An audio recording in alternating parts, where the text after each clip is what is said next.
Sosial şəbəkələrdə Bakıda bir qrup şəxsin avtomobilə hücum edərək sürücünü amansızlıqla döyməsini əks etdirən görüntülər yayılıb. Bakıda yolun ortasında sürücünü döyənlər saxlanılıb.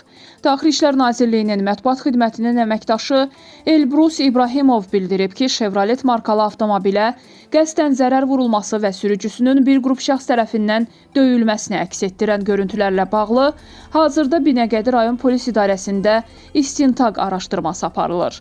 Cari il fevralın 5-də paytaxtın Binəqədi rayonu, Binəqədi qəsəbəsi ərazisində bir qrup şəxsin aralarında yaranmış mübahisə zəminində ictimai qaydanı kobud surətdə pozaraq soyuq silah qismində istifadə etdikləri taxta parçaları ilə Chevrolet markalı avtomobili qəsdən vuraraq yararsız hala salmaları və həmin avtomobilin sürücüsünə hücum edərək müxtəlif dərəcəli bədən xəsarətləri yetirmələri ilə bağlı məlumat əsasında rayon polis idarəsində xuliqanlıq maddəsi ilə cinayət işi başlanılıb.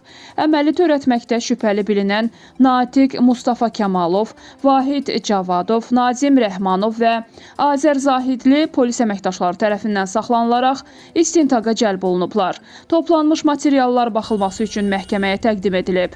Hazırda cinayət işi üzrə istintaq tədbirləri davam etdirilir.